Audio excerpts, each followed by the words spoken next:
Nata mes të martës e të mërkurës ishte shumë më e zezë se zakonisht për familjen Bajrami nga Ferizaj.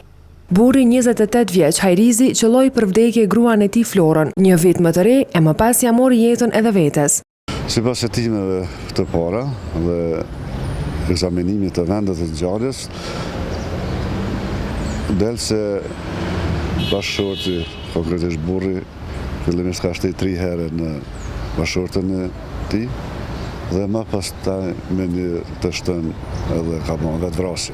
Ngjarja ndodhi në dhomën e gjumit të çiftit, ku policia më pas gjeti një kalashnikov me të cilin dyshohet se u kryen vrasjet.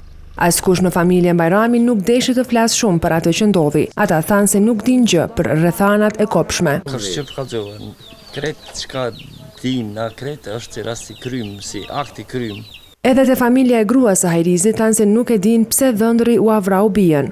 Por omurët treguan se në familjen ku ndodhi tragjedia kishte një gjendje të rëndë financiare. S'kam pas punë mirë, ai dhëndri nuk ka punuar, Hajrizi. Kena ofru 3-4 pune, e kena gjetën, edhe pagat të mira, si tash si krejt Kosovën që janë 250-300. Nuk e ka mojt punën, motra e ka mojt familjen, ka punuar njëherë në forë, pastaj pej forës, ka gjetë kishe pak ma mirë. Më tepër se kaq, familjarët e gruas së vrarë thanë se ajo kishte treguar disa herë se burri i saj përballej edhe me telashe të tjera. Njëherë kanë shkuar në Austri kanë kthyen, shtu në zezë, tani pe çat hermit më e marr atë praptën që thojnë. Në spital i ka pas letrat bile që i ka takuar edhe penzia atij. Në spital ka qenë më herët. Çka ka pasur në spital? Po për diçka i smut me ndoru ka unë.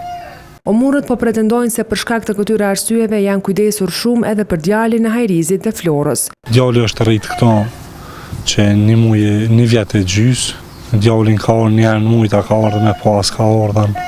Trupat e pajet të çiftit janë dërguar menjëherë në Institutin e Mjekësisë Ligjore në Prishtinë për obduksion, ndërsa me rastin janë duke u marrë hetuesit e sektorit të hetimeve rajonale.